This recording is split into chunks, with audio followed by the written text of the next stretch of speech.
as we welcome in Mr. Tom Murphy to the Morning Rush this morning. Tom, we appreciate it as always, man. Let's start with a little Arkansas basketball. The Texas A&M Alabama game, as well as the other SEC women's and men's basketball games, were postponed tonight. I know you're sourced on stuff like this. Is there any indication, we'll get a chance to talk with Muss later at 2 o'clock today, is there any indication that you have that Arkansas and Texas A&M will not play in College Station on Saturday? Oh, no, nothing yet. And this one obviously was weather-related as opposed to COVID. At least that's what they said. But A&M has missed 5 consecutive games now. So this stretch of non-playing for them is challenging the longest. Florida had a long one earlier this year, and then another one. Vandy had a long one. It's just become kind of the norm that now some teams have these long periods. And for Arkansas athletics, they've done a pretty good job of keeping the COVID out of the equation. Mm-hmm. There was the one football game, and I contend, they had to move the Missouri game, but I contend that if they had been at full strength, they could have beaten LSU or would have beaten LSU. And now the basketball team, I don't think any Arkansas-initiated games. But here we go now with a team that would be a 3-week layoff heading into Reed Arena on Saturday. Their last game was a win over Kansas State, but they've been very inconsistent in conference play. So a challenging game for the Razorbacks on Saturday. Tommy and I were discussing earlier, Florida is a better team than the Texas A&M Aggies, and we saw how much they struggled with that time off before they played Arkansas on Tuesday night. When you're looking at Texas A&M, you mentioned their last game against K-State. Last SEC game they played was January the 26th. How cold do you think Texas A&M has the potential of being to start off the game against Arkansas on Saturday with so much time in between their last game? Man, there's just no telling. I mean, Eric Musselman made the argument heading into the Florida game that a lot of teams, and he pointed out Michigan as his lead example, they came off a 3-week break and crushed Wisconsin. And I think the game might have been on the road, but they crushed them. And so it just depends on where the emotional level is, what the prep level is, how many guys have been out. And I don't know the ins and the outs of Texas A&M's COVID issues, how many guys it affected, who they could practice with. But I'm sure they were gearing up and getting ready for this Alabama game. And so it just really depends on where their team is mentally and all, and then what Arkansas does to defend them. We've seen some pretty strong Arkansas defense. It's almost like they're really finding their way. People are finding their roles. They got out to the 3-point shooters in the Florida game and prevented that from being a disaster. And it's just amazing to me that they gave up 14 threes against Kentucky and 13 against Missouri and won both of those games on the road. It's just phenomenal that they won them. And then they really hold Florida's 3-point down, but it's a tight game. Florida's dribble driving and their penetration in the second half was a problem. And not till the very end did Arkansas really start cutting them off more, helping out some in the post, and got some stops late in the game. Yeah, you start looking at what Arkansas has accomplished to this point. 7 straight SEC wins, a chance for 8 against the Aggies, as we've just been discussing. A chance to win perhaps 12 or more SEC games. Tom, you start looking at this, you accomplish a few of those things and get to 12-plus, you get to 8-plus. Those are some things that haven't been done since, 25 years ago, plus when they won the national title. I'm not suggesting this team's going to make that kind of run, but what I am saying is what we're seeing is quite rare in this basketball program to string this many wins together and perhaps to get to a level in SEC wins that we haven't seen in quite some time. A lot of factors are in place. I mean, Eric Musselman is, a great X's and O's coach. He's got a great staff with him. I think they communicate well and reach the players.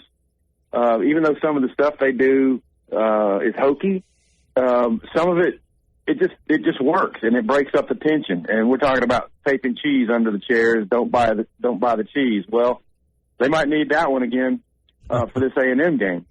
But we know that their in-game strategies and the tweaks they make and their pregame preparation is very, very strong. So the fact that he has done this and his staff with a roster that has so much changeover, and that they're winning games even when Moses Moody, for instance, shoots, I think, 3 for 13 or 3 for 14 in the last game, and they still win it. It just goes to show that the roster is coming together. You've noticed that some guys' minutes have gone down. For instance, Devo Davis, as he's getting more minutes, the last couple of games, Desi Sills and J.D. Notte haven't played as much, and Vance Jackson. But I do think that in certain games, if those guys get a hot hand, that they'll have their moments still to come. Yeah. And so they've got a really good solid 7 or 8, and you know that they can come back with some guys who, on a given night, could help you. So I think it's a team hitting its stride that is confident now after the back-to-back blowouts at LSU and Bama, and knows that they could find a way in game to impact the other team and get baskets. And I think Jalen Tate's play in recent games has helped them. And obviously Justin Smith being healthier, he was just a force against Florida. They did some ISO plays with him. They call it Charlotte. And he helped on Jalen Williams on defense and dragged the ball away from Colin Castleton. Mm-hmm. He had lob passes to Connor Vanover. So this is your 4 and your 5 combining for lob dunks last play of the half. That speaks to what your team can accomplish. Yeah. With A&M missing 5 SEC games and haven't played in 3 weeks, I'm sure they're going to do everything possible to get this game in. But Arkansas wants and needs to play as well. I mean, the last thing I think you want to do is play Tuesday of this week, and then your next game be Wednesday of the following week against the conference leader in Alabama. So keeping in that rhythm and, just kind of staying on schedule, I think is important for Musselman. I'm sure if the A&M game was decided today, they can't play for whatever reason, I'm sure Arkansas would like to find another conference opponent you could play somewhere this Saturday, just because the next thing, you don't want to be off 8 days and then play Bama. What's Vanderbilt doing? Yeah, bring him in. Yeah. Well, the SEC's been relatively nimble at trying to pair up games, and they had the weird LSU at Ole Miss, which would have been for the second time, but then that one got knocked off for the weather tonight. Right. So I would think that if there's some word from A&M that it can't happen, that they would try to put something together. Apparently, we're going to fall out in the next couple of days, and Saturday should be a good day you could travel, and it would be Friday for the Razorbacks. But I have not looked at the weather yet for College Station and whether or not they're going to be a clearer situation. But I think if the Razorbacks can travel there, I think that A&M's COVID issues are well enough that they can play and they can get this game in. And hopefully this third thing out here, the power grid and the energy issues and the conservation isn't the third thing that might stand in your way of a game, because Texas has had their issues. We've had issues here in our state. You'd hate for a game not to be able to be played because, hey, we don't want to be using all that electricity up.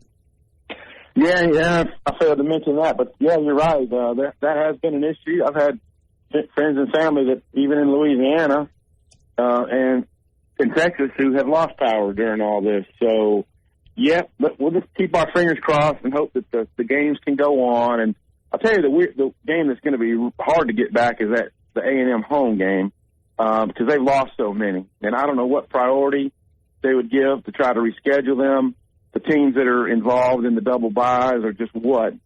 But they've got a lot to make up. They were supposed to play Vanderbilt twice and haven't played them at all. And, both teams look at that as, hey, we can get some wins there. Yeah, that kind of seems unnecessary to play them, too, at this point.